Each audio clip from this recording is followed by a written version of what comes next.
embarked by the federal government to mitigate impacts of flooding across the 24 affected states in the country. I am Jumai Yusuf. But before we go into the discussion proper, let's get to see this background report put together by our correspondent Ilyasu Ali Yakubu. And as is the tradition, we have reports to help drive the conversation, and the phone lines will be opened in the course of the program to enable you join in. But please don't forget to turn down the volume of the device you're using to be heard. Since the 2012 flood devastation, which ravaged most parts of the country, Nigerians were oblivious of the fact that they could ever experience a flood devastation of that magnitude. 10 years after that experience, another of greater magnitude struck, and this time around it was much higher than that of 2012. Although the Nigerian Meteorological Services Agency, NEMA, and Nigerian Hydrological Services Agency, NISA, predicted that the rainfall volume would be above normal and states with probable high risks of flooding, and advised some intervening agencies to take proactive steps to prevent a major catastrophe. With high volume of rainfall being experienced, as predicted by NAMET, the flooding experience was enormous. Latest statistics from the devastation indicate that 3,219,780 persons across the country were affected, and out of which 1,427,370 displaced from their homes, with 2,776 injured and 612 deaths recorded.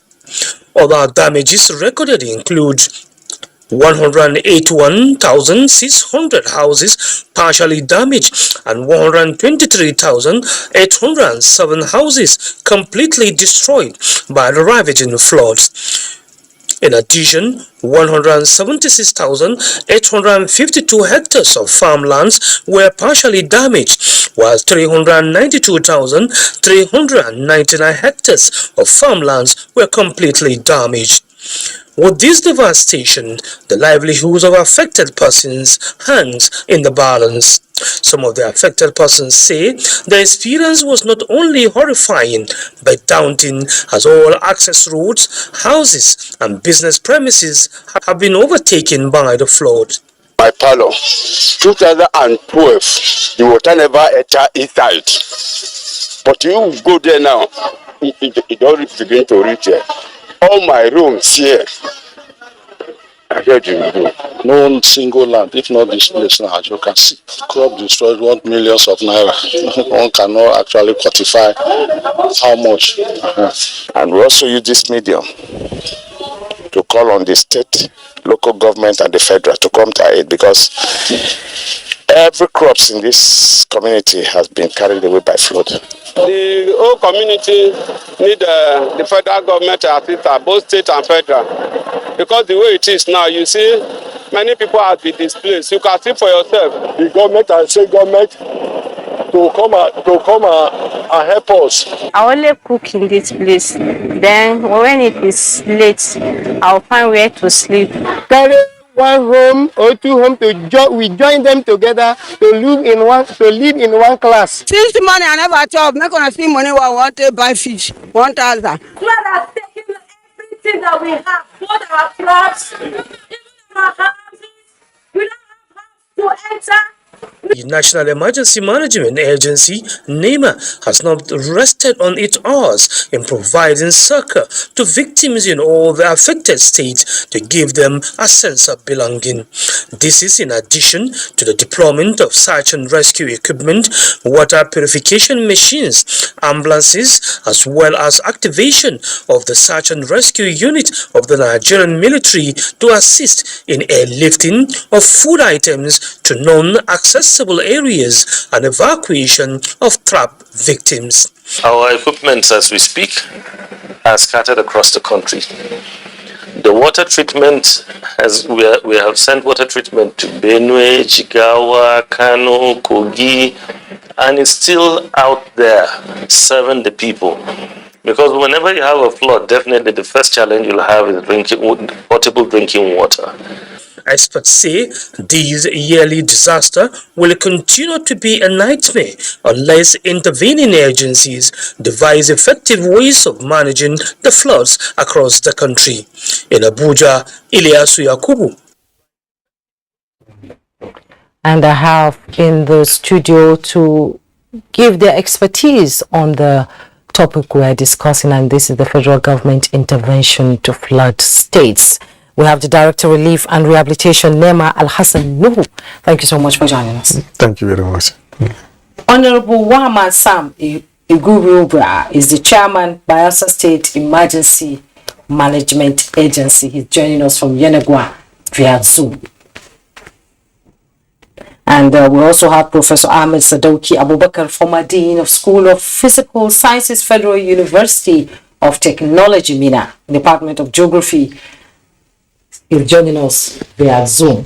Thank you all, gentlemen, for joining us on this program. Let me begin with the Director of Relief and Rehabilitation, NEMA, Al-Hassan, who is here in the studio. Let's begin. It's hard to see the devastation caused by this flood in 2022. It's something that Nigerians are beginning to learn to live with, but the devastation this year is way beyond the imagination of any Nigerian, and it's not just peculiar to Nigeria, it's all around the world, but we are concentrating on what is happening here in Nigeria now. Tell us, how overwhelming is it to be able to tackle a problem like that?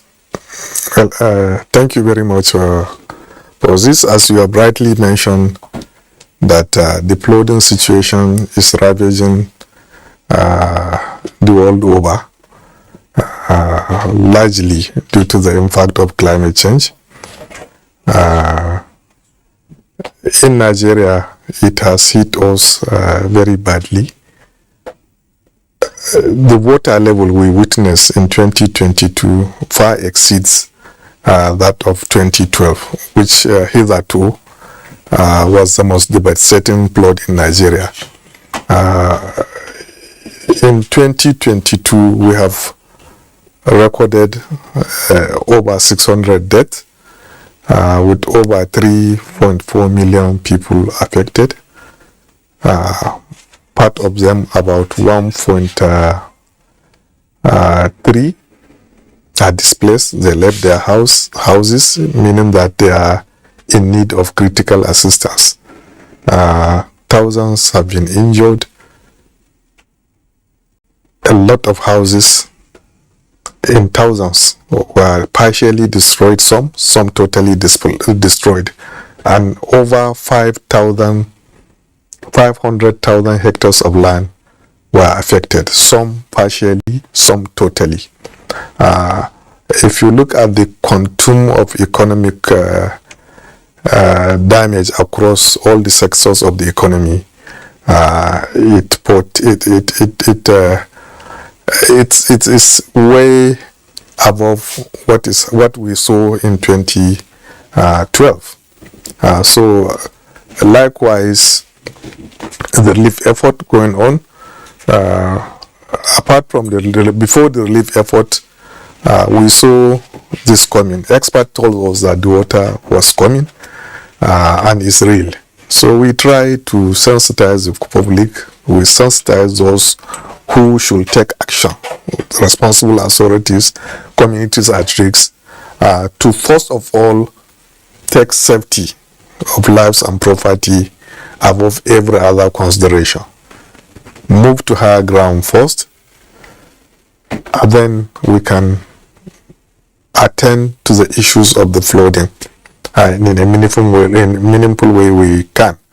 We have addressed all the respective state governments, giving them warnings, 1, 2, 3 letters, and we work assiduously with our counterparts in the states emergency management agencies, to ensure that we have identified high grounds to evacuate people. We preposition materials to be able to respond But when all mitigative strategies are in place, we now brace up to respond. And we did that throughout the 36 states of the country. The flooding situation started as far back as May, June. As it comes, we respond. We have responded to all the states critically hit. When we adjudge the situation to be beyond the capacity, the coping capacity of the state, we go in to support the state. We are not, we complement the state. We are not a substitute for state intervention. What we did, we support the state in all the 36 states that we have situations of flooding. Of course, stakeholders are also saying that the current situation requires a more comprehensive approach, to disaster and emergencies. Exactly. It's never a job for every one single agency. It requires the collaboration and cooperation of all tiers of government, of all disciplines, of all jurisdictions, of all sectors. So every ministry, department and agency has a role to play. We need to have a concerted, collaborative action. NEMA alone cannot provide all the needs of the affected people. We can at best provide coordination. We give relief materials. We give potable drinking water by deploying our water purification machines, but it has a limit. There are line ministries, department and agencies that have core competencies in these areas, like Ministry of Health. They have core competence in terms of providing to the health needs of the affected population. Ministry of Water Resources provide lead in terms of water, sanitation and hygiene. Ministry of Women Affairs has a duty to protect the right of women and children while this is going on. It's a work for everybody.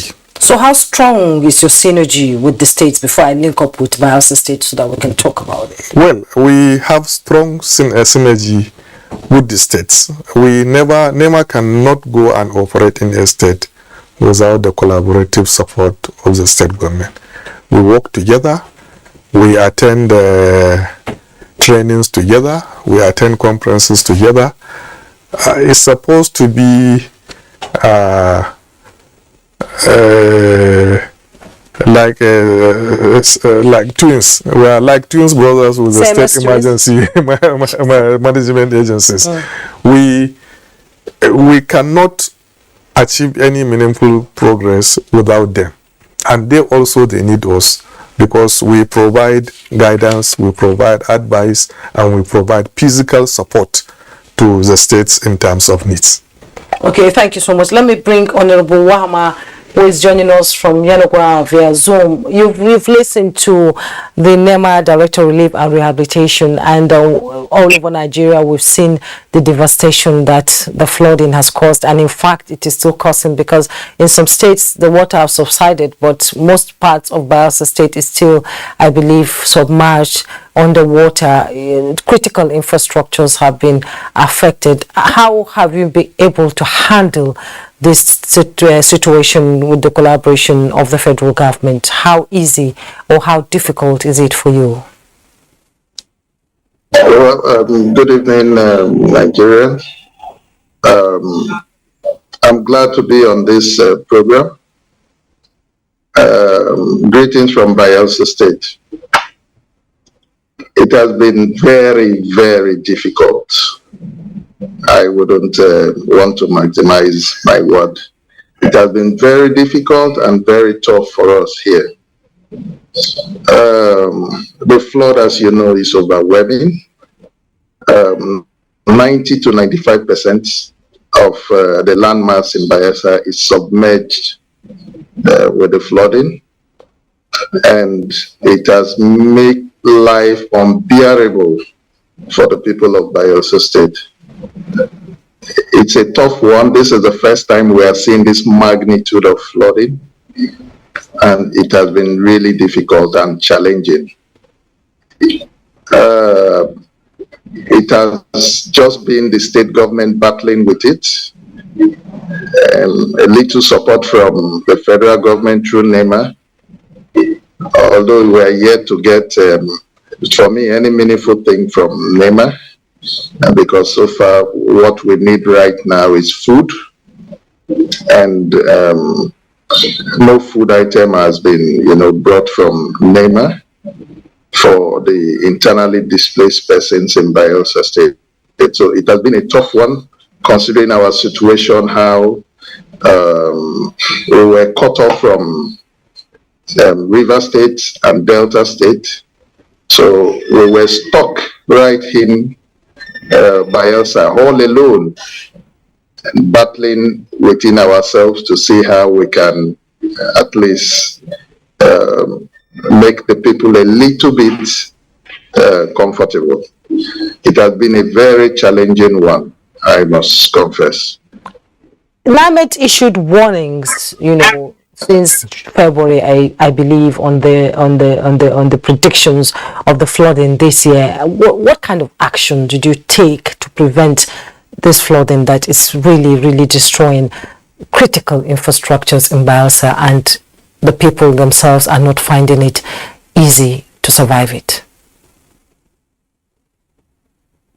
I wouldn't say NIMET did not give us warning. They actually did several warning, and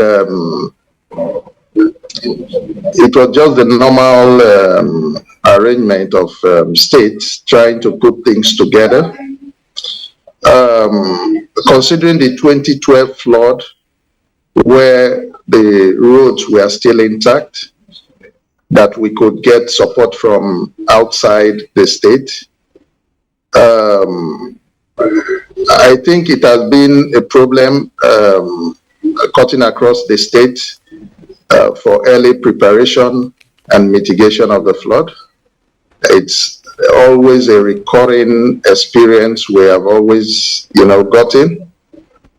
Though we tried our best here to see how we can open up the canals and channel to allow water to flow. But this is unprecedented. We never knew it will get up to this point. We did some preventive measures. The state government did some building of dikes to prevent heavy flow of water into the city, into Yenagoa city. And the dikes actually helped in, protecting some areas. But less than a week, we noticed that even the level we took the dikes to, considering the 2012 flood, 2022 flood has surpassed, those observations we had from the experiences we got from 2012 flood. And this was far beyond our control. At that point, it was so overwhelming that we couldn't do anything but to allow it flow. And also the cutting of the east-west road also made things so difficult for us. And it made, more especially Bayelsa State, look as if we did not also prepare on time to weather the flooding. It was a big challenge to us, considering the level of devastation the flood took. I saw a video on the east-west road and how the road has completely been destroyed. I can imagine the economic, implications in these areas. Getting response from the United Nations, which your governor was able to receive a few days ago, what does it entail, and how are they coming in to help alleviate the suffering of the people? The Nigerian rep of UN came visiting, First thing first, he was able to fly over Yenegua to see things for himself. And when he got to the ground too, it was also a daunting task for him to visit some areas because it was heavily flooded. And he appreciated the fact that, yes, indeed, what we were saying all along was a fact that 90 to 95% of the earth's surface of Bayelsa was submerged by the flood. And I think it helped us to appreciate more, help Nigerians and the whole world to appreciate more what is happening in Bayelsa State. It was a big one. It was a challenge that even food, we had to ferry food from the waterways, and we had to also lift food from outside the state to Yenegua. So it was a very challenging task, I must confess. Thank you so much for your opening comment. We'll return to you so that we can talk more about how this flooding is being tackled by the Bayelsa government and indeed your SEMA. Let's bring in the Professor Ahmed Sadauki Abubakar. He's a former Dean of School of Physical Sciences, Federal University of Technology, Minna. Climate change has been blamed so much for the flooding in 2022 and around the world. Can you tell us, now that Nigerians, they are signatories to so many agreements, the Paris Agreement, the Scotland COP26, and now we're looking at COP27. Is it just about signing these dotted lines or walking the talk at the same time to prevent this kind of devastation that has destroyed almost more than half of the states in Nigeria? Let's have your take. Thank you so much. Just play. Can you please adjust your camera so that we can be able to see you properly and clearly, please?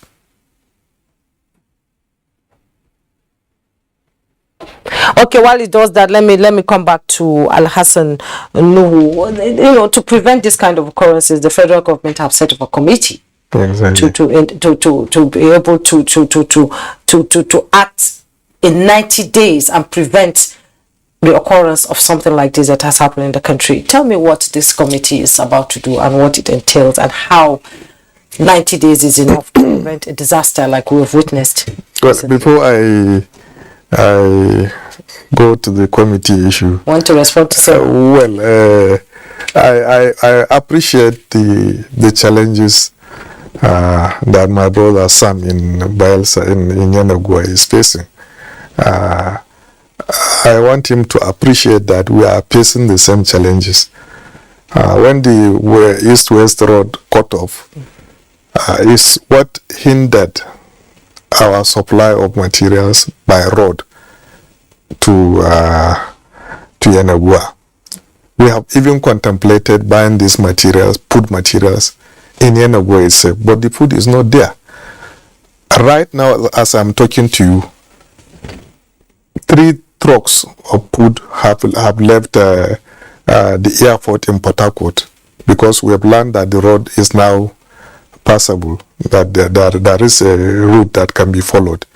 Right now they have left and they will be in Yenegua by tomorrow. By tomorrow? By tomorrow. Definitely tomorrow. Definitely. We have catchment of, we had earlier airlifted for non-food items using the Nigerian Air Force air power. We brought these items to Port Harcourt Airport wanting to use the air power again, but there were little hitches. So we now got the information this evening that the road is open and we have loaded and dispatched to Yenegua. Apart from this, food items going there, there are about 2,100 bags of rice, 1,774 bags of sorghum, 3,948 bags of gari that are also on there. We are facing the same challenge that they are facing. We appreciate what they are facing, they should also appreciate the effort that the federal government is making. Bayelsa State is like any other state. We cannot deliver items to one state and neglect the other. It goes contrary to the principles of humanitarian intervention. One of the core principles is principles of need. Whenever there is need, we try to provide that need, and then the principle of fairness and objectivity. This is the guiding rule in this. We cannot afford to take Bayelsa differently. We are only facing the same challenge that they are facing. We appreciate their own position, and it really pains us really very much that we are facing this challenge. Right now, our officers are in the airport, Port Harcourt airport, loading these materials. 3 trucks have left and they are still loading. So if you exercise little patience, we will be there just like we were everywhere in this part. And the Air Force is helping out here. It's helping out. You heard what no state has been complaining about. It's a collaborative effort. State government, they are the first line of responders. They respond. It exceeds them, we support. This is what we are doing all over the country. And apart from these items, even right now the DG has approved a set of relief materials to all areas that we thought to have responded and is not adequate, including Bayelsa. The 36 states have been considered now. DG has approved. So we are doing our best. So how is the committee going to improve on what you are doing? What we are doing, the committee we have now, there was approval of the integrated flood plan. Yes. That is plan for all the facets of responding to flood, from prevention, mitigation, preparedness, response, and recovery. Now this committee is set up particularly to look at how we can put this yearly recurrence of flooding behind us, to come out with concrete measures that can provide permanent solution to the recurrence of this flooding. And I believe the committee have the right caliber of people yes, that if we sit down together and say we want to stop this, it will stop. Okay, let me bring in Professor Ahmed Sadauki Abubakar. As somebody who knows the climate itself, it must be painful to see how our climate, or we are contributing to the destruction of our climate. We blame it all on climate change, but some people say we caused the climate change itself to happen. What is your take? Sorry, you're not very audible enough, but maybe if I can get what you're trying to say. We are trying to regulate climate change with this flooding phenomena that we've been having, all these years. Am I right? Very good. Now, you see, climate change is a global phenomenon, which we all know. And climate change, we should understand that the temperatures are rising, which is causing or has been causing melting of ice, and in that case, the ocean will be the water in the ocean will be increasing. Thereby, those living around the coastal areas will be having serious problem with coastal flooding, coastal erosion, and the rest of it. But this one is a kind of different ball game altogether. The climate change that we are talking about here is we have increased rainfall. So rainfall mostly is the culprit. But be that as it may, the flooding that we had this year is such that almost a recurrence of what we had in 2012. And everybody has been talking about the Cameroonian Lagdo Dam, which is located very close to the border between Nigeria and Cameroon. So, and there were insinuations way back in the 90s, early 90s, that that the government decided, or the government of Cameroon decided to construct that dam so that in case if there are problems, either security or otherwise, they will just release the water, and then Nigerians will be confused about which one to go for. Is it the flooding or is it the war? That kind of thing. But that is just mere information. But I want to believe that the local dam, yes, the release of water, yes, but then Nigeria, we must find a way of getting information sharing between Cameroon and Nigeria, so that at least we'll be able to understand when is this flooding going to come. We'll be able to predict when this flooding is going to occur, so that at least we can give out early warning, to those people that live within the River Benue and also the River Niger, because these are the two international rivers that we have that come into the country. But the fact of the matter is, do we even have that relationship so that we can exchange water? By the time we know that yes, they're going to release the water, I know maybe they must have been given information, but if they give that information again, what about the River Benue itself? The River Benue itself, as far as we are concerned, it has already silted up. And by the time you have a very big river such as River Niger and River Benue being silted up, then what do you expect? The channel, or the natural channel itself, doesn't even have the capacity to carry the large volume of water, down to the Niger Delta. And when that kind of thing happens, what do you expect? You expect that the carrying capacity of the channel will be so low, very, very low to the extreme, and then water will simply find its way across the other side of the river, and those communities that live within, just very close to the channel itself, either River Benue or River Niger, what to expect is flooding, and that is what has been happening. I thought that by now we should be thinking about how we can desilt or remove the sediment accumulation in River Benue and also River Niger. Once we do that, this kind of annual problem that we have about the River Benue overflowing its channels will not occur. But if we don't take that proactive measure, then honestly, it is going to be a recurring decimal, year in, year out. So it's a major problem that we must tackle. I know that dredging a river is very expensive, but we must be proactive. We must make sure that we take the bull by the horn and dredge the River Niger and then the River Benue. Once we do that, that is a very, very big solution to this flooding phenomenon. We've looked at how the federal government is saying that it is going to fight climate change, from agreements in Paris and then Scotland, and now we are looking at COP27.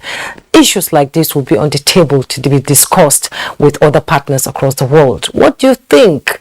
Do you think it's just signing the dotted lines, or we're going to walk the talk too? Exactly, you have said it all. You see, when we talk about climate change, at the global level, you see, we're not serious about it. Let me be very frank. We're not serious about it because some of these superpowers that spew or emit some of these what do you call it? That emit fumes that are very harmful to the environment, or which is causing a lot of the climate in itself, global warming. They hardly don't take this thing seriously at all. In fact, at a time, America refused to sign.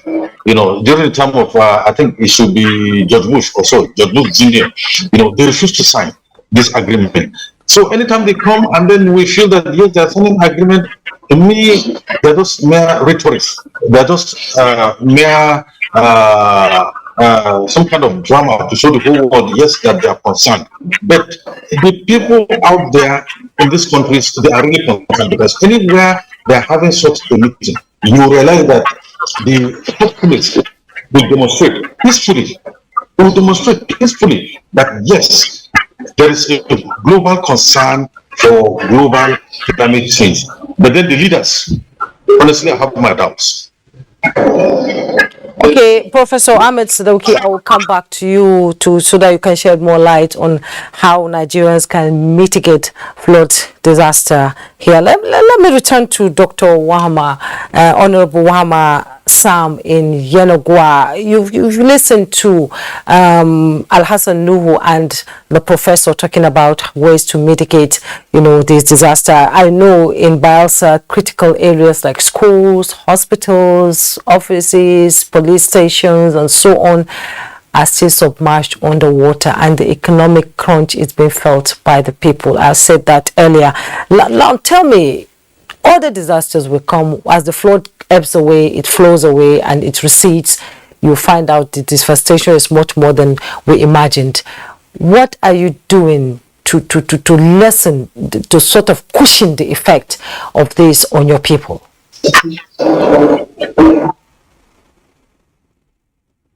I can hear you well. What Can I'm you saying repeat is, yourself, please? yes. NEMA have said that farmers in other states should work in conjunctions with them because it's a collaboration. And we see how Bayelsa is looking now. Critical infrastructures like schools, hospitals, police stations, offices, almost everything is submerged underwater.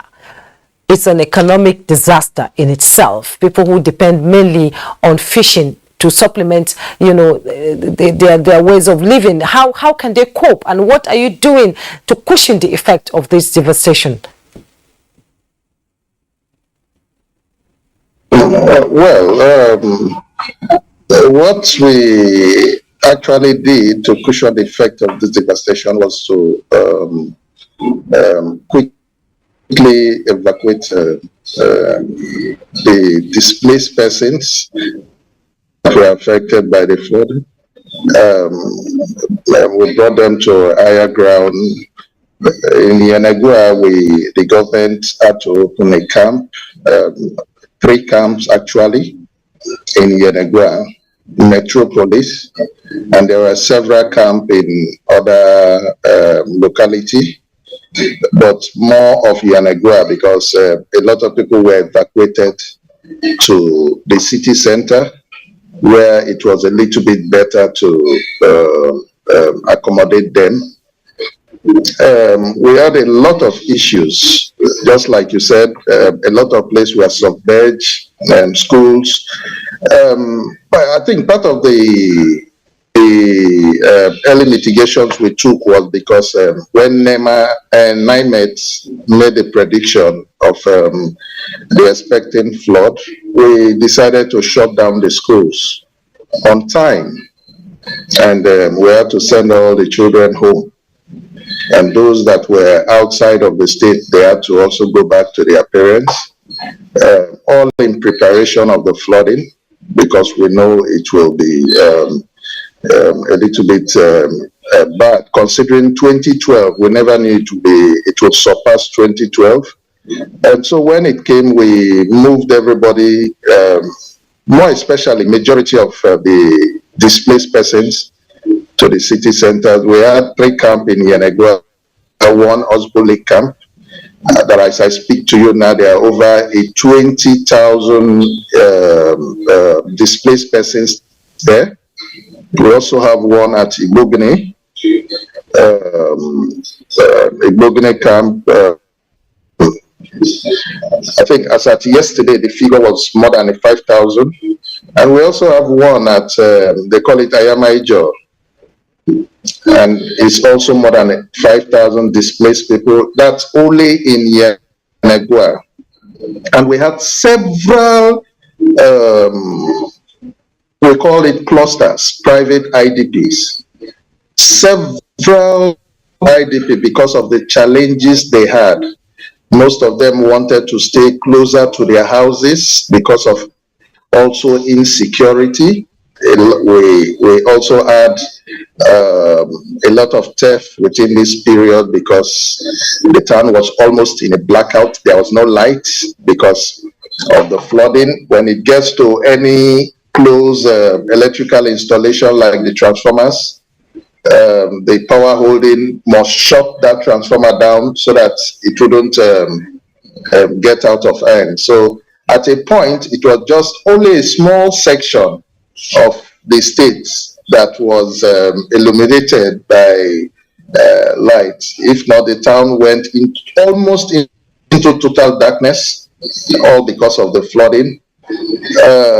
We couldn't also have petroleum product. It was a very difficult thing because nothing was coming in and nothing was going out. It became a very serious. So generally, the state government was trying to, put everything in place to see how they can cushion the effect of how the suffering people were undergoing, and that's it. It was overwhelming, but thank God for the courage of the state governor.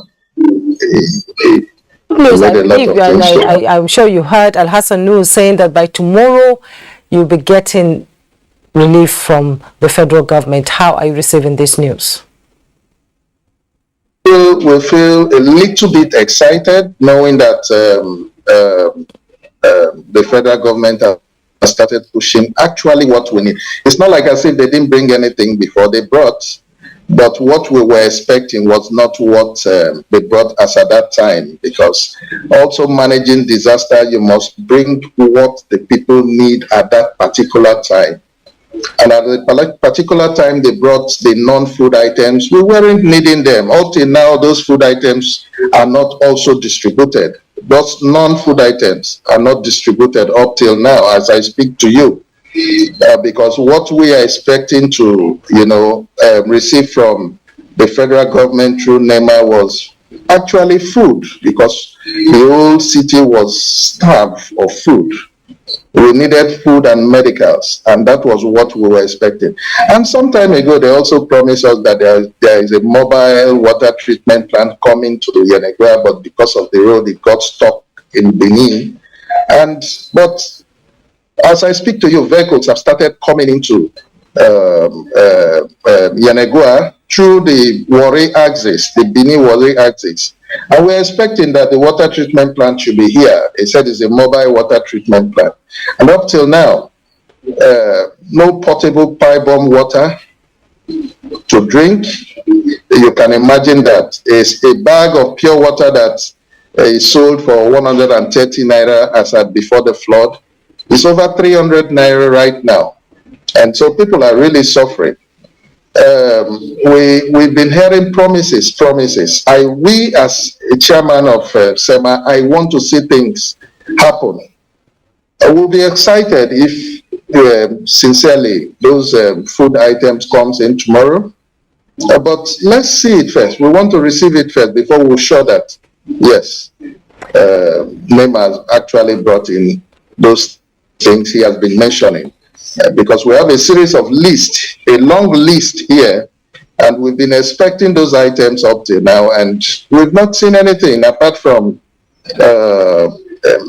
mats, mosquito nets, which is a little bit important to us right now because of the volume of mosquitoes we have, more especially for the women and the children. They brought bathing soap, and they also brought clothing. What do we want to do with clothing at this time? There is no way a man will be looking for food and you're bringing clothing for him to wear. Will he wear it with an empty stomach? And so these are the challenges we've been having, and we've been having some issues with NEMA more especially. But I hope that they put this to rest by bringing in as quick as possible food items so that it can be distributed to people that actually need it, and on time too. Okay, let me bring in Alhassanu to respond. And I understand that NEMA has offices and warehouses spread across the country. Yes. Why is there complaints? We have an office in Port Harcourt. Yes. That oversees rivers, Bayelsa and Cross River states. So that office in Port Harcourt is there. All these items that we have now, that the road has been cut off, are in Port Harcourt. So it's the same challenge that Yenagua is facing, that we are having, reaching out to them. This water purification machine was earmarked to go to Yenagua.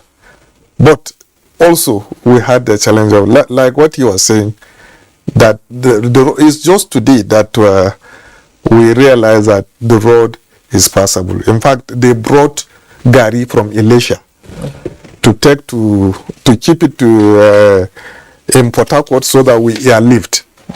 Then it was realized that they can proceed to Bayelsa. To Bayelsa.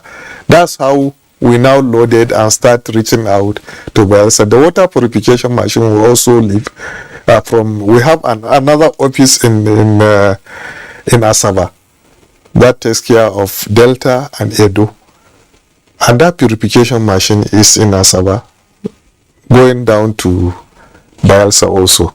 When will it get to Bayelsa? Because clean water is very important. It's very important to prevent cholera. Yeah, it's now that the road is passable, it will get there as quickly as possible. We are not resting on our oars. As is at the same time that the consideration to provide food and NFIs was taken, but the road cut off from Lokoja even when food was going down.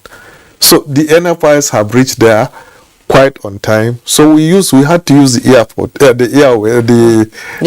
Air Force to airlift these NFIs, and we have an arrangement with the Air Force to continue to airlift these food items. But there were some logistical challenge, and to the glory of God, now the road is passable. We have cause to have this program with you next week, I'm sure you will be telling a different story. More favorable. You will be telling. We don't say things that we don't do. It's a testimony. No states has ever had this kind of challenge of getting access. This is what we are facing in Bayelsa. All the states that had flooding Jigawa, Kano, Lokoja, including Lokoja. Yes. We were in a program here when they all testified to the fact that we were there on time. There is a particular challenge in Bayelsa. We appreciate it. And we want Bayanagua to also appreciate that we are doing our best. In fact, there was nearly an incident when we are lifting those non-food items. We nearly had a crash. With the Air Force plane? Yes. That would have been exactly. And really bad. Many people will not know this. We are not sleeping. We are not resting on our oars. We want to deliver assistance to every part of Nigeria in need. Right now, even where we have attended to, the DG has approved another round of relief materials to those states. We will be anywhere there is need to the best of our capability. We had to, in fact, before we now said the road is passable, we have even arranged with the Navy to give us security through the waterways to use the barrage to deliver these items. We are looking at every possible option to reach people in need. Yes. Okay. Well, we'll continue with this conversation. Like I told you earlier, we have reports that would further drive this conversation so Nigerians will know how the federal government's intervention is helping states to come out of this situation itself. Let's take this first report from Jigawa.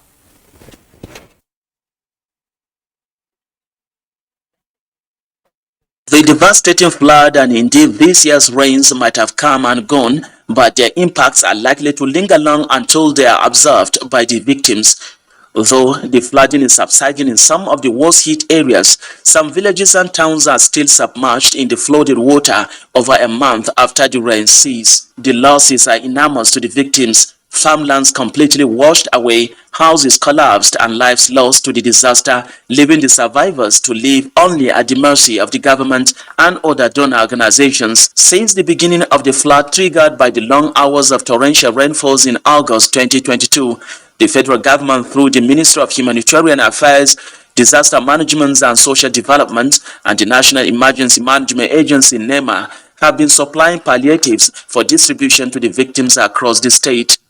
I am the living witness to tell you that we have been receiving, or we are still receiving, palliatives from the federal government.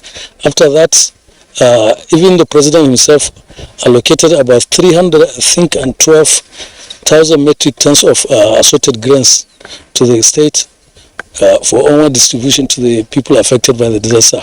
Relief items comprising of food, non-food items and building materials are meant to complement the efforts of Jigawa state government in providing immediate succor to the affected persons and facilitate their speedy rehabilitation. We cannot compensate people for the traumatic experience they have suffered in times of disaster. Yet we have to help people to get back on their feet and restart normal life with this type of relief intervention. Non-governmental organizations are also complementing the government in providing succor to the victims. Public-spirited individuals are also intervening, notable among whom was the APC Presidential Standard-Bearer Swaju Bola Ahmed Tinubu and the chairman of the Progressives Governors Forum, Atiku Bagudu, who donated the sum of 50 million naira each to support the victims. The wife of the president, Aisha Buhari, had also, through her Featured Assured Foundation, donated a large quantity of assorted food items to the flood victims in the state. The palliatives coming in for the victims comprised assorted foodstuff, body and food wares, mattresses, blankets, building materials, mosquito nets and drugs, among others. Public commentators believe, though the victims are being taken care of, more support are needed until they are able to stand on their own. The next report is from Yenogwa. The impact of the 2022 flood on the lives of the people of Bayelsa State is of historic proportion. Data from the Bayelsa State Emergency Management Agency, BYSEMA, as at 4th November 2022, revealed that over 1,300,000 persons from 7 out of 8 local government areas are affected. The breakdown shows that 1,210,183 people are displaced from their homes, but others resigned to fate by refusing to leave their flooded homes. 86 deaths have so far been recorded, with Yenogwa local government area having the highest fatality figure. Also, hectares of hundreds of farmlands, fish farms are heavily impacted. Dozens of public infrastructure like schools, hospitals and roads were even washed off. We move out and everywhere is quiet. They will come and break into your houses, pack things. So we only raise our things and stay inside the water. It is in this regard, President Muhammadu Buhari directed the relevant agencies of government to without delay give the necessary support to Bayelsa and other affected states. The National Emergency Management Agency South-South Zonal Coordinator Godwin Tepiko said food and non-food items, which include 400 bags of 10 kg rice, 400 bags of 10 kg beans and 400 bags of 10 kg maize. Also, roofing sheets and cement, among others, were sent to some communities in Ogba local government area before the flood. Mr. President has also graciously approved some grants from National Government, which Bayelsa State is expected to benefit. The Bayelsa state government, however, said there are no evidence of the acclaimed delivery of relief items to the state before the flood. We've not seen them physically from the ministry. We've not seen anybody, either from the Ministry of Environment, from the Ministry of Humanitarian Affairs, NEMA. We've not seen anybody. And we've not seen anything. If anybody tells you that he or she has given items, food items, relief materials to Bayelsa State for this flood, then ask the person where the things are kept. The commissioner further stated that, except for few individual donations, the state has so far been managing the crisis alone. And at the peak of the flood, the state partnered the Nigerian Air Force for the airlifting of consumables and at other time brought in supplies via the maritime corridor to the many internally displaced persons camps and communities. As much as we need these things, we also need food, because food is paramount now to the displaced persons. These interventions notwithstanding, some displaced persons are appealing for more support. I need the government at least to support us in those areas, food and treatment. That is the most important thing. We need water here. The Bayelsa state government has continued to call on the federal government and international agencies to come to the aid of the state, and the recent visit by UN delegation to the state was therefore described as a form of divine intervention by the state government. We'll take a break now. When we return, our conversation will continue. Justy. The 157-kilometer Lagos-Ibadan Railway is the first double-track standard gauge railway to be built in West Africa.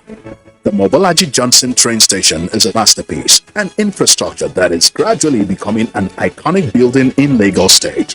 The modern facilities put the station on a world map of train stations. Likewise, other new train stations across the country built to world-class standards. The train and its convenience is indeed an admirable effort, with commendations from Nigerians. This is a station that we have to commend the federal government for putting a beautiful face, empowering us in Lagos State, not only in economic and political arena.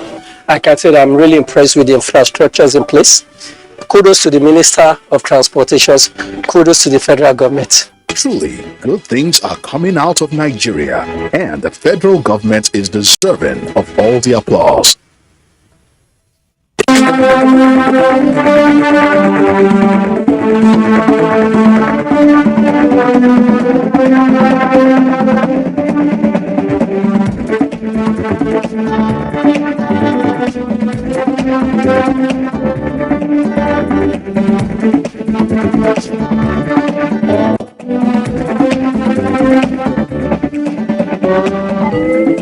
NTA Tuesday Live, a network issue-oriented innovation talk show. Yeah, welcome back. If you're just joining us, this is Tuesday Live. We're live in Abuja and we're discussing federal government intervention in flood states. We have guests in the studios contributing their quarter to the conversation. Let me come back here to the studio where Hassan No is sitting down. You've seen the reports from Jigawa, Yenogwa, and you've seen how the supplies are moving. Exactly. You listen to the report itself. Yeah, so what's your response to these issues that have been raised in the report itself? Well, you've seen the report in Jigawa. The devastation is much really, and the support, the assistance was well acknowledged by the Jigawa state government. And I've seen the devastation in Bayelsa state and the challenges being faced there. Without the issue of the road, Bayelsa will have been like Jigawa. We have factored in all the 36 states, the critical needs, the extent of destruction, what the people need, have all been captured and has been factored properly. What we have is a misnomer of the road being cut off. And in these circumstances, we had to resort to the capability of the military. to support us in this regard, and they came in handy. But there were logistical challenges. Just as we are lifting our items to Yanagua, Bayelsa State Government is also using the same military. We have the same kind of challenge as the Bayelsa State Government. But now that the road is passable, it will be seamless. Quantum of support 1, 2, 3 that hitherto could not reach Yanagua on their way. By tomorrow morning, the food items will start arriving. Okay, many governments, state governments have set up committees on how to cushion the effects of the flood disaster. Do you have a liaison with them to avoid duplication of assistance? Well, when we go to a state, we work in tandem with the state. There are so many players in a number of states. Some deploying assistance to a particular community or local government. When we arrive at a state, we pull our resources together. We work with the state SEMA. We will not go in isolation of them. We will know who is doing what where, so that our own items will go to a particular state. We support them with our expertise. When the East-West Road cut off, we galvanize support to rescue people. We use the capability of the Navy, the support of the civil defense, the Red Cross and other players to participate in the search and rescue of victims at the East-West Road. So we should be working together with all the SEMAs in the state. That is what we should be doing. They are to provide the first line of support, and we now support them. They are the first line responders. Responders, yes. Like we said earlier. We are supporting them. So to expect NEMA to provide the first line of support, I think is a misnomer. We support sometimes, depending on the circumstance we find ourselves. Sometimes we even arrive the place the same time with the state. If not because the road has been cut off, we will have delivered our support long time ago. But here we are with logistical challenges, but by the grace of God, in a couple of days, the food items will reach there in quantum. In quantum. Yeah. Yes. Honorable Muhammad, we are talking about accurate statistics to avoid dubious people, taking advantage of a chaotic situation like what is happening right now in Bayelsa.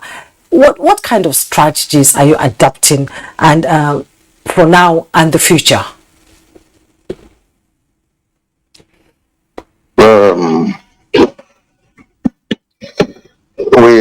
We have seen what the ravaging flood has cost to us, and we are not leaving any stone unturned this time around.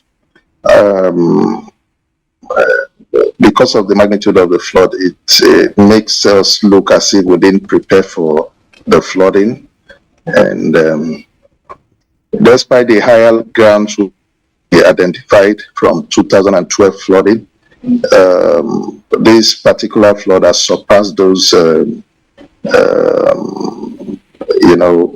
benchmark we took to identify higher grounds to move out displaced persons from their homes. And so this time around we are also working with that, knowing the level of the tide of the flood we have seen, and we are putting so many things in place, so many. I think the governor recently even engaged a consultant to go around the state to also get facts and figures, to also look at how some areas can be either embankments on the communities, knowing the level of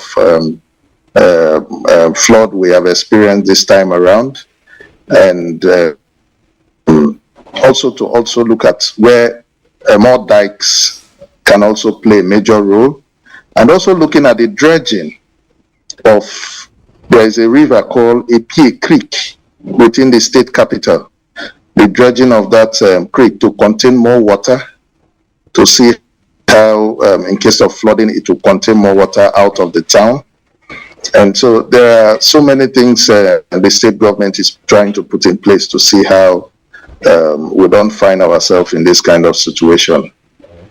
Indeed, these houses that have been submerged, all hands must be on deck to ensure that when people return to their homes, they will have a home to live in. How are you going to ensure that the houses itself is safe for residents to return to? Except you go back to your home and see how safe it is. We might not really know every property that is affected. We know we had a lot of partially damaged home and a lot of damaged home too. But more especially the partially damaged houses are not too safe because you might get in and less than a short period of time, we experience collapse, serious collapse. And so I think that the consultant will put so much to identify more, especially those properties that are marked partially damaged, is either bring it down totally or to see how they can remedy it. But a lot of challenges facing us, and right now there is a post-flood committee set up by the state, headed by the Deputy Governor, His Excellency the Deputy Governor, and he's a man that doesn't relent in anything. He has started working already to ensure that people go back to their houses and also be safe. That's the most important thing, because as we go back after the flooding, that is where we begin to see new challenges that are, will face the state too. And that's why we need the support of everybody, both the international community, the federal government, to really come to our aid, because I know it will be overwhelming for the state. The state governor has been trying his own best to see how everything will come back to normal, but it has not been easy. And that's why we are asking for serious collaboration from every agency. We were glad when the president gave a marching order that all interventionist agencies should channel their energy towards Bayelsa. But just like the director in NEMA said, the challenges have been very tough. But that notwithstanding, if a state can lift items from wherever to Yenagoa, I think NEMA is capable enough to do much more than the state. And so, given the reasons that the roads are bad and this and all sorts of complaints, preventing them from getting into Yenagoa with relief materials, to me, I think it shouldn't arise, because there are several means. The waterways are there, and also you can airlift. After all, they airlifted those non-food items to Bayelsa. What we were complaining about was the timing. The timing was wrong. Those non-food items were supposed to be food item airlifted from wherever, from Benin, from Port Harcourt, from Lagos, from Abuja to Yenagoa, because as at the time they airlifted those non-food items, we were seriously running shortage of food. And so the agitations, got higher when NEMA was not responding in that direction. And that was why it looks as if they weren't doing anything serious. Because for me, the timing was very wrong. What we expected we didn't get, and what we never expected to come so soon, that the items we were receiving, which wasn't too useful to us as at that time. And so these are some of the challenges we noticed, and it was as if NEMA wasn't doing anything. So a lot of challenges are ahead of us, a lot. For me, I think this is the beginning. The post-flooding era is the beginning of the challenges, because new challenges will emerge. Things we have never seen before will also emerge, and it will not be easy. It will not be easy for us. It will not be easy. So we're also asking for all collaboration, assistance, and both from local and international communities to see how they can come to our aid. I'm sure, yes, I'm sure Al-Hassan, who is listening to you, but you get to respond to you. Let's get some reports from other states to see the situation there and how they are handling it. The next report is from Lokoja. The devastating effect of the 2022 flood disaster, which began on the 24th September in Kogi State, cannot be exaggerated. All flood-prone local government areas of the state were ravaged, with Ibaji as the epicenter. The entire Ibaji community is submerged. I have a farm over there. I couldn't pick anything from there. Look at my building. It is deeply in the river. As 514 communities were submerged, 471,000 people were displaced across the affected local government areas. This gave way for the establishment of 84 IDP camps, both by government and faith-based organizations. Out of the 471,000 displaced persons, about 200,000 are children and 810 pregnant women, while 24 deaths were recorded. A total of 92 health facilities were hit by the flood, with 66 health centers partially damaged and 26 completely destroyed. In a swift response to the humanitarian crisis in the aftermath of the disaster, the federal government, through the National Emergency Management Agency NEMA, distributed relief items consisting of food and non-consumables. We have maize 3,000 bags, we have sorghum 2,000 bags, and we have garri 3,640 bags. All acknowledged and received. Who are those? All right, acknowledged and received. So we must first and foremost appreciate the Mr. President, President Muhammadu Buhari, GCFR, for this quick initiative to reduce the suffering of our people. The food items that are available here will cater for those that are displaced, that are in the camp currently. The flood victims were overjoyed as the state government took delivery of the palliatives on behalf of the federal government at the Adankolo IDP camp in Lokoja metropolis. Kogi flood victims in Adankolo camp here are attesting to what federal government has been doing to ease their plight. And with me is Hajara Isa. We are thanking the federal government for supporting us, for helping us in this camp. At least they have done a lot for us here. We are thanking them because they brought some other food items. We have seen NEMA through the deputy governor. He came to us and he gave us something. We are still hoping in order to see favor from them. They expressed satisfaction with the federal government's and other well-meaning Nigerians' commitment to alleviating their plight at this time, and they urged relevant authorities to find a long-term solution to the disaster, which has become an annual occurrence. The next report is from Anambra.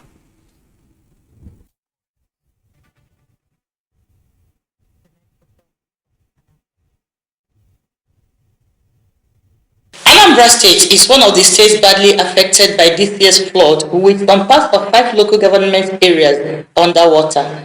This calamity has resulted in the displacement of over 30,000 persons as homes and farmlands were submerged by the flood.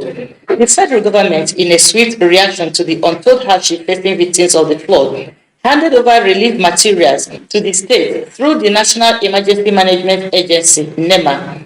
The food and non-food items include 1,510 kg bags of rice, 1,410 kg bags of beans, 1,410 kg bags of maize, 75 20 kg salt, 75 20 liters vegetable oil, 1,000 cartons of seasoning, and 75 cartons of tinned tomatoes. The non-food items were 7,350 nylon mats, 1,000 treated mosquito nets, 600 cartons of bathing soap, 2,500 guinea brocade, and 1,000 units of children, women, and men's wear. The distribution of these items is through the state emergency agency. Distribution is ongoing. We've not stopped. We are on it. So this week throughout, that is our major work for this week. Well, distribution is ongoing for now. We've distributed over 200 bags of rice, beans, maize. That is the food items, and we have the non-food items, which we have mats, mattresses, clothing, both adult and children clothing.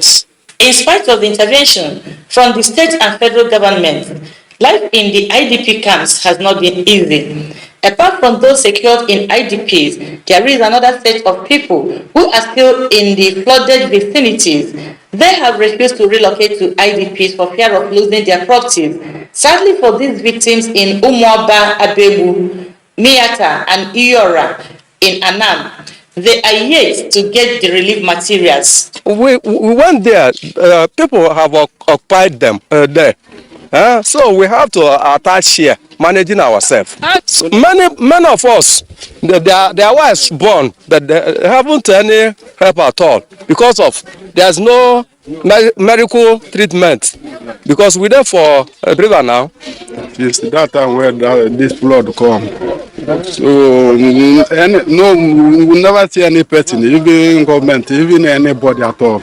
The expectation is that all that has been affected by the flood will get the care they deserve. That report from Anambra, shows how NEMA and SEMA are working together to ensure that they sort of cushion the effect of the flood. So remember, I told you that the phone lines will be open for you to contribute to the conversation. So we'll be waiting for your calls. In the meantime, let me return to the studio where Al-Hassan Noor is standing by. Life in the IDP camp, like we had in the report, is not going to be easy. We have challenges, women and children going under a lot of pressure. And we're being faced with the after effect of the flood itself. Millions of people are displaced. Another worrying factor is the prediction by NAMIT that the Harmattan is coming with a lot of dust and hazy situation.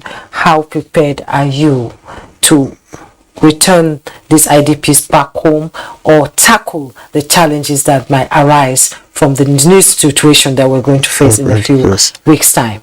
Yes, thank you very much for this. Already we have a call coming in. Okay. Woman from Brendan Kempi, let's get you. Let's have your take before he answers my question. Can you hear me? Yes.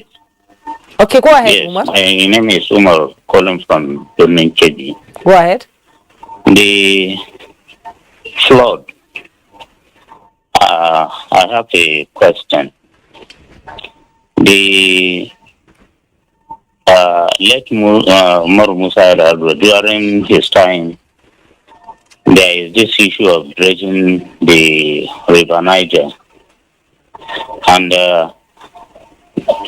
during Goodluck Jonathan, I don't know whether the project had been abandoned. Then what happened to the project? Is it abandoned or government is continuing? Yes. So is the project abandoned? That's my first question. My second question is that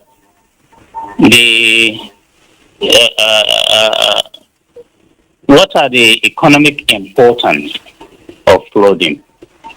Because whatever has advantage must have disadvantage. What are the economic importance of flooding? That's my second question. My third question is that this flooding keep on occurring year by year. How prepared are we? I think that is what Mr. President is constituting committee on it. How prepared are we? Thank you. Alassane, how prepared are we? Well, we are prepared in a number of ways, and this committee will actually look deeper into our level of preparedness and be able to come with a comprehensive structural and non-structural measures to be able to ward off this flooding once and for all. I think the committee is intended to provide a long-term sustainable solution to the issue of flood. Looking at all the measures beyond the sensitization campaigns, beyond the changing attitude and minds of the people, what concrete structural measures do we need to be able to ward off this flooding once and for all? Going back to my earlier question. Your earlier question. Yes. Of well, when I saw the people, you can see that assistance was given, but it was not to some extent. It's not all. It's not adequate. It has not reached. Some people said they are yet to reach. That is why another set of materials have been approved by the DG. Another set of food, non-food items to mop up areas of need. And this time around will also some livelihood support, like sewing machine, to be able to help those who have lost their livelihood in all the 36 states.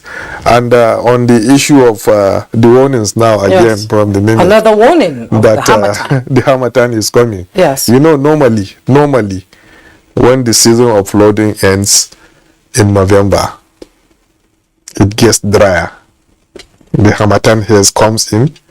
You have multiple of another layer of risk of health challenges, and the prior outbreak.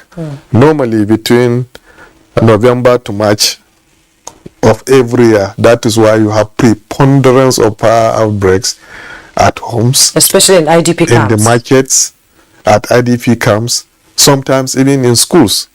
So when you finish with one round of hazard, you get another one. That is why you continue to prepare. It's a vicious cycle. Yeah, exactly. Yeah, there is no resting period. You plan, you rehearse your plan, you engage your stakeholders to be ready for it. It's a continuous. After that, you begin to have issues of meningitis, of cholera outbreak, and other things. So and we're not forgetting COVID-19 too. Exactly. Still there. Exactly. So you have to continue. That is why the plans have to be there. The preposition material resources have to be there. The collaboration and cooperation with all relevant stakeholders have to be there also. Because the risk factors are there. They keep moving from one hazard to another. Okay, let's take this call. Audu from Port Harcourt. Hello, Audu. Can you hear me? Good evening. Evening. Good evening. Good evening. You can go ahead. Yeah. The flooding issue in Nigeria has become a recurrent issue. Are you hearing me? I'm listening to you. Become a recurrent issue, and if it has become a recurrent issue, the government on our own part is supposed to help alleviate this issue by creating dredging the river Niger and the river Benue. Because if the river Niger and the river Benue are dredged and maybe other dams are being built in order to help diversion of this water, all the sufferings of the masses would have been greatly reduced. Farmlands have been destroyed around the environment that I find myself. It was almost impossible for people to do any other activities. Houses submerged in water, and I think it made life very, very difficult for people around the Niger environment. And I think we that are suffering this, when these palliatives of a thing even come, most of those people that are having these issues don't even end up not seeing those palliatives. Those palliatives are being hoarded by some other persons who feel they can undo the common matters. And all these things, I feel, they are not to the best interest of Nigerians and even those who are falling victims of this flood. I feel the government should not be even thinking about palliative. They should go on sightseeing to know people who have these problems and possibly give them monetary support, so that if you want anything, you'll be able to get those things yourself, instead of saying on air that or that they have brought palliatives and people are not seeing those palliatives. You will be surprised that a whole community of persons will be there. They will give them one bag of rice where they will be sharing in cups, 3 cups to a family.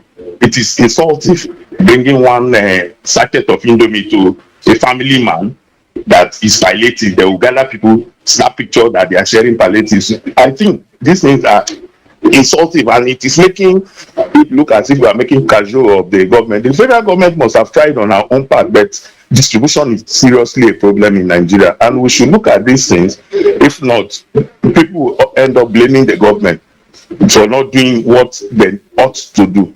So we should also look at doing the right thing at the right time. Just like I watched the listening from Bayelsa saying non-consumables have arrived before consumables. When people are hungry, you are bringing other things that they don't need. Is in a wrong direction. So we should also learn to put our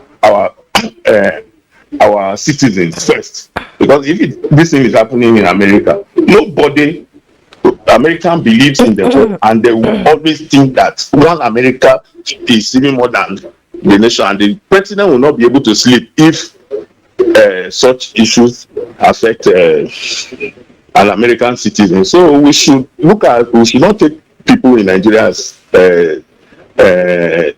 people who are not human beings. We should look at ourselves as human beings and be able to help ourselves in all directions. Around the Onelga area where I stay, it is just really a mess. It is a pity that we suffered this thing, and it's an oil producing environment where people who are supposed to be enjoying greatly don't have this opportunity for those things. And when they are flooded, the government does not even attend to them on time. Thank you. Okay, thank you so much, Audu from Port Harcourt. Let me join Honorable Wama to respond to the phone calls that came in. Can you respond to? I asked you earlier that we're looking at the accurate statistics so that you can be able to avoid, people taking advantage of the chaotic situation you have. Let's have your response there. And indeed, the NIMET prediction on the Harmattan that is coming, a lot of people are out there out of their homes, and I'm sure it's not going to be a very good picture to see. Well, for us here in Bayelsa, we, despite the prediction of the Harmattan that is coming, I don't think we'll be too much affected. Even if we are, it wouldn't be as bad as in the north.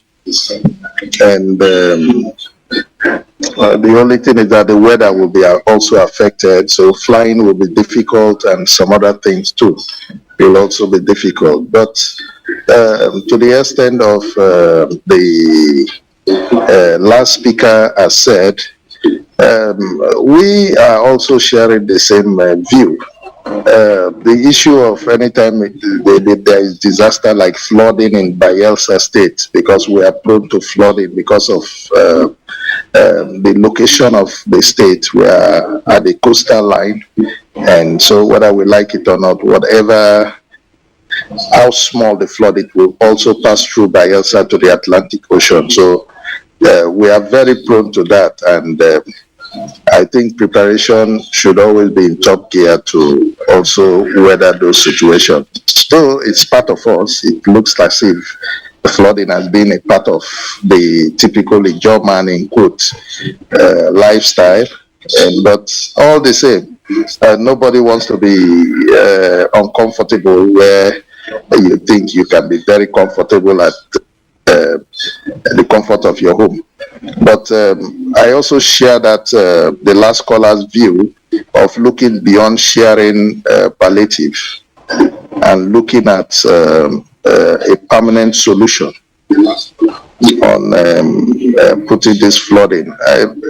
Yes, it looks like a natural disaster, but it also have a look also like a man-made disaster.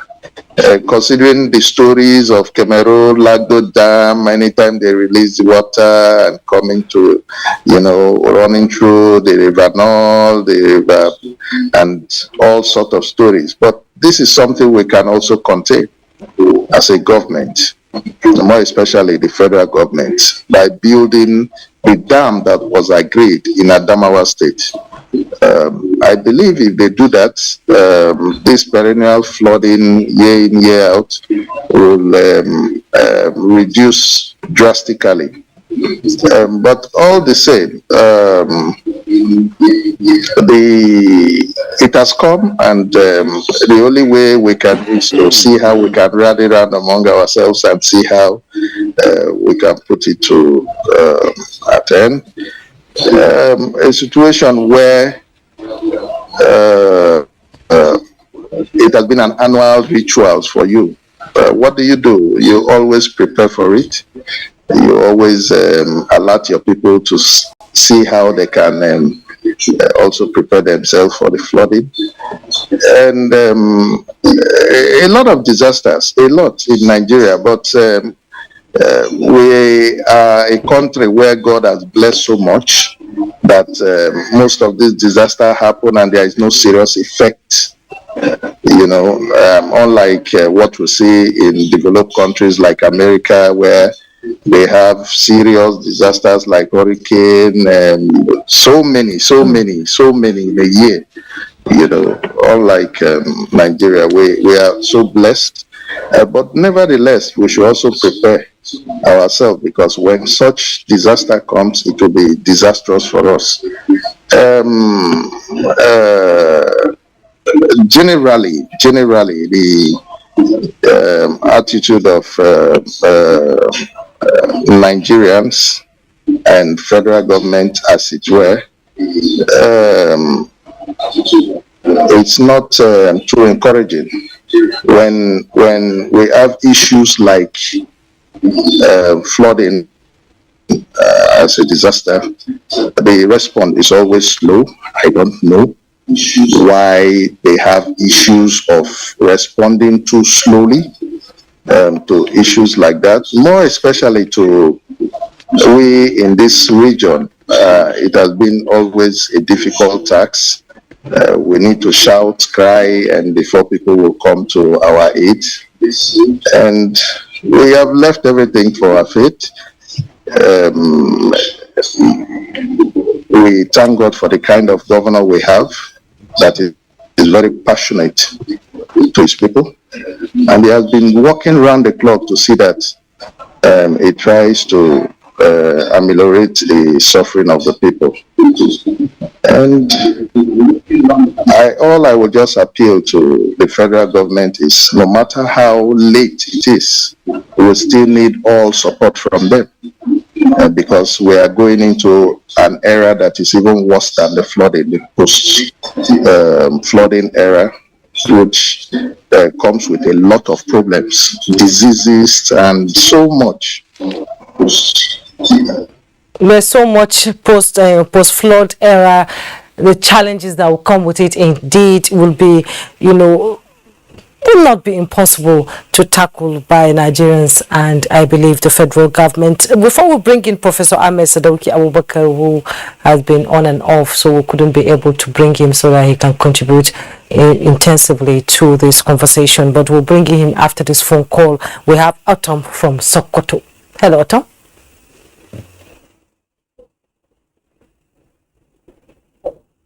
Hello, Autumn. Hello, madam. Good evening. Evening. Good evening, madam. Good evening, sir. I can hear you. You can go ahead. Mr. Nuhu. Okay. This is a very, very interesting program on Tuesday Light Day on this victim by flood victim affecting from those states. I can observe there is no Sokoto here in this mentioning state that are affecting from victims, the flood victims. Because we here in Sokoto, we have a flood, especially farmland flood. If you, I can see, if you take your way from Sokoto to Tambuan, you can meet Kreta and Bodinga and other places in Silami. They are having flood for farmland, and I didn't see a request of this state among those states that are affecting the flood, because farmland is a very big flood. But here in Sokoto there is no what do you call it, housing flood affected, but the farmland is affected. So the majority of the people are building the houses on the waterways land. So if that this NEMA should start a program, at least not even like this period, maybe they should find a period that they should start people to allow people to stop building on their waterways houses, because every year we can have all these flood victims, and people, they are not advised for this. They are doing their housing on the flood, waterways land. So almost every year we are getting this problem. So people should advise for this, because the federal government is trying almost every year. So I want to advise people, I want all people to be careful, very, very careful, because they are wasting millions of housing and millions of naira and millions of farms, and this is affecting for everybody in Nigeria. So this is my advice for the NEMA, if that's possible, so they shall organize, at least orientations to advise every state, because this is a station by every year. Every year we are having this. So we have to advise, we have to noticing this problem of every year. So I want to urge this NEMA to be organized a program in every state. They should not leave anybody to build a house on the waterways land. That's the only thing. That's the only way that we can avoid this thing. Thank you very much. Okay, Atom from Sokoto, thank you so much for your contribution. But before Al-Hassan will respond to your queries, I should say, let me bring in Professor Ahmed Sadauki. The federal government have called for state government to dig into the ecological fund they have to be able to tackle disasters like this. In your opinion, what do you think, and what strategies should be adopted, now and in the future? Thank you so much. It's unfortunate that the ecological fund that among these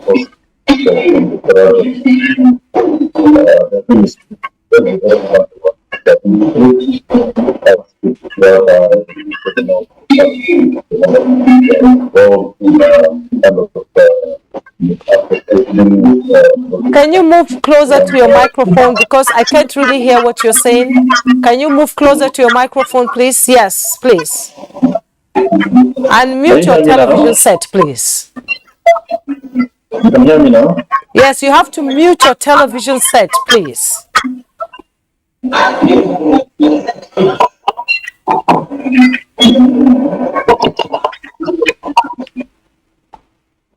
Okay, it seems that he's off there. He will return so that he can be able to respond to my question. Al-Hassan, okay, he's back. Can you hear me now? Can you please talk? I can listen. I can hear you.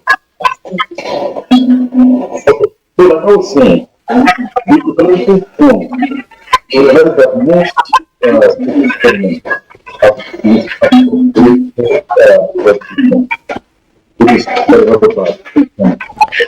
I am sorry, Professor. I can't really get what you're saying, and I'm sure our viewers out there can't really get. Your audio level is very low, and your TV set is still on. If you can bring it down so that you can join us before the program rounds off. Let me come back here to the studio where Hassan Nuhu is seated. The Sokoto Autumn in Sokoto with some pertinent questions. Yes, he was concerned about issue of people building in floodplains, and they need to create a sort of enforcement to stop this habit.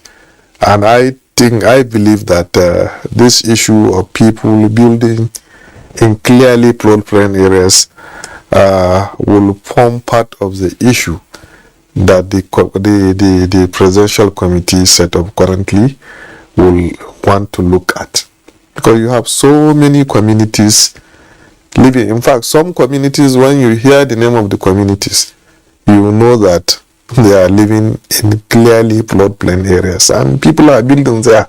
So it should form part of the issues that the committee should seek to resolve. What do we do with people building in clearly floodplain areas? How can we stop them? Then he also raised the issue of flooding in the farms, and they need to do something about it. Yes, as our records have shown, there are so many thousands, over 500,000 hectares of farmlands are affected by this flooding, either partially or some completely, totally. There is need for concrete agricultural intervention to be able to support farmers. You support farmers to reduce their vulnerability. You can reduce vulnerability from the point of production. And this is what we need this time around, to enhance their productivity, because they have been victims of flooding, so that they will now be able to produce more. It will build their resilience so that when the next round of flood even comes, they will be able to withstand it. So there is need for concrete intervention in the line of production to be able to reduce the vulnerability of the people and increase their resilience. It's a very good intervention from the person in Sokoto. What we need to do with the states really is to work together, not to be trading blames. Well, when the flood comes, the states are the first line responders. What have they done? It's human nature to trade blames at times. Don't you think? But it should, blames should not be traded. Responsibility. Not with flood situations, not with situations where human lives, their property, the environment is involved.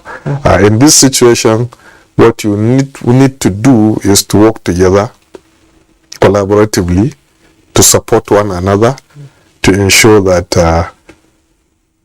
the sufferings of the people is reduced drastically. Not to say they have a responsibility to play. And that's why this ecological fund goes to the states, goes to local governments. They are supposed to develop a kind of efficiency that they can provide that first line of support.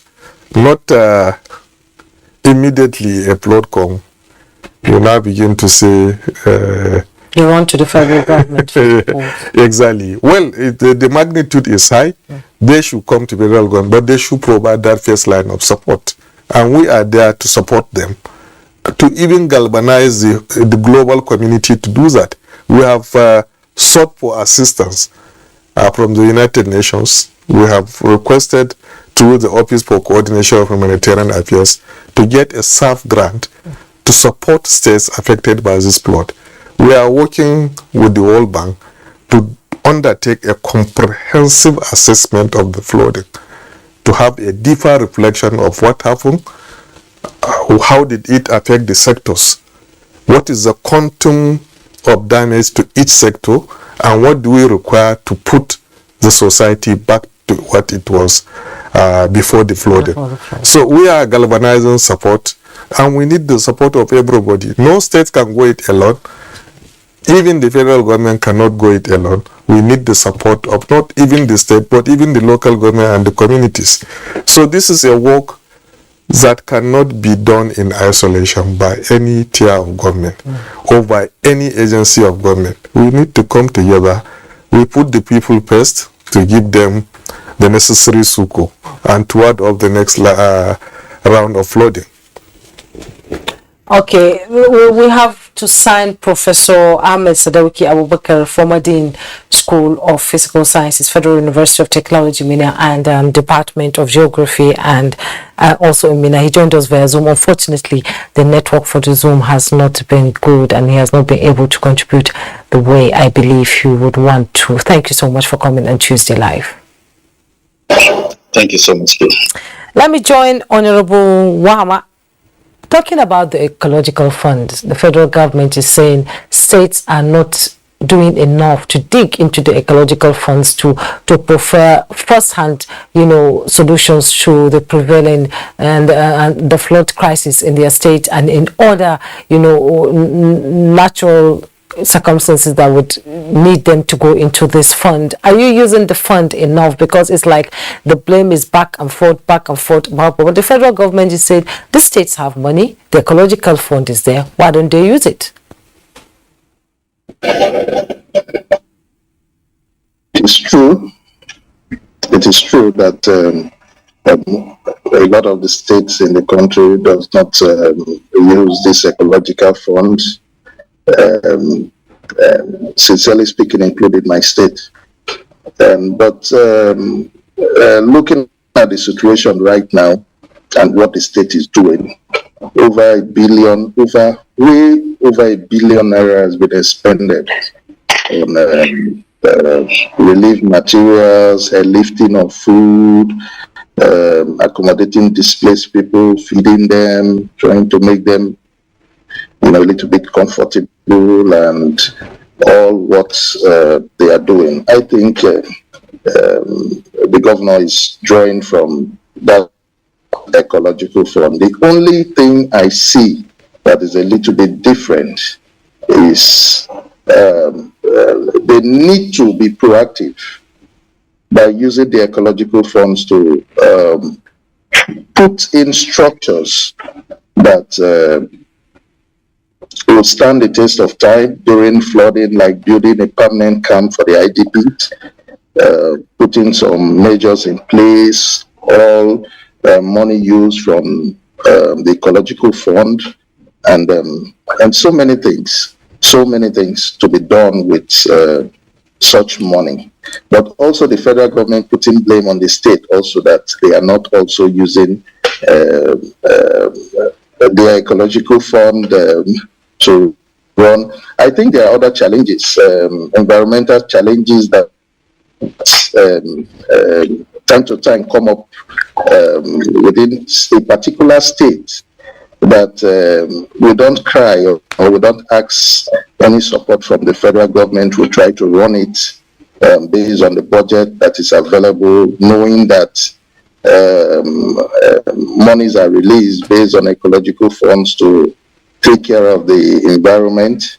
And in Bayelsa, we have those kind of challenges time to time, challenges of air spill, oil spill, environmental issues, and the rest. I don't think it's not every time we call on the federal government to come to our aid.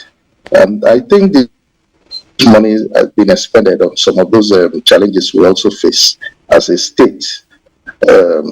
So if they say totally that governors don't use the ecological fund, it might be right to an extent, but also to an extent it's not right, because give and take, I think it's 50-50, but all the same they need to do more, and that's the truth. They need to do more. We need to see more of better approach on how our environment is being managed, and federal government trying to put the blame on state, and state trying to put the blame on federal government that they are not seeing any good assistance and intervention from the federal government. All the blame game should stop, and things should be done properly. That's the way I see it. Okay, what will we be looking at in the post-flood era in Bayelsa State? Because rains come early in that part of the country. By February, March, April, the rains are there. So it's just a very short period for you to be able to take control of the situation. What are we going to be looking at? Well, just like we have found ourselves, that's the terrain God has provided for us, and we are not going to run away from it. We live up to expectation. For sure, we have been doing that, and that's why we say the terrain here is very difficult, because the money you use in building 1 kilometer road here in Bayelsa is the money you use in building like 5 or 10 kilometer road somewhere, else in the country, because of the situation, the terrain we find ourselves. In a situation like this, where we're just coming out from the rainy season and also going into this massive situation of flood, it's what we find ourselves, and it has been really difficult, because even during the rainy season in Bayelsa, we have flooding, but not up to this magnitude. So somehow we'll be managing the situation very well. And to an extent, whoever that is on the seat as a governor has a major role to play, not always shouting and crying for help from the federal government. They have a lot of things to do. So we believe that when a good man is on the seat, a lot of things happen without even shouting and crying and begging for help from outsiders. And in our state, we are blessed with such a wonderful man that has been pushing through all alone. No support from anywhere so far. And I believe support is on the way, and it's coming your way. Thank you so much, Honorable Wama Sam Igurubia. He's the chairman of Bayelsa State Emergency Management Agency. He joined us from Yenagoa via Zoom. Thank you so much, and I believe Nigerians commiserate with you over this devastation that has happened to your state. And I believe you rise again. We are resilient people. Thank you so much for coming. Thank you. Okay, Alhassan, your final thoughts? Well, post-flood era. Post-flood, yes, briefly. We need to really have a comprehensive post-disaster need assessment to be able to know how it hit the various sectors of the economy. And again, the climate change is real. And it's going to be with us for a long time. It's going to be with us. So we need to focus fundamentally on 4 things. One, to enhance our understanding of the risk, to have a deeper understanding of the risk that is facing us as a country. 2, to strengthen the risk governance structure, both at the federal, at the state, and the local government level. We should invest in strengthening the governance structure of disaster risks in this country. And 3, at both the tiers of government, federal, state, and local government, we need to invest massively on infrastructure to be able to increase the resilience of the society. And 4, and awareness too. And awareness. And also, when we are rebuilding back to normalcy in this situation, we should strive to build back better, so that when the next round of flood comes, we should be able to be more resilient to it. Alhassan Noor, Director Relief and Rehabilitation, NEMA, thank you so much for coming. All hands have to be on deck to prevent a reoccurrence that will devastate a country like Nigeria, and we really feel the pinch this time around. Thank you so much for coming on Tuesday Live. Thank you very much. And that's it on the program. Thanks so much for watching. I am Jummai Yusuf.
Thank you.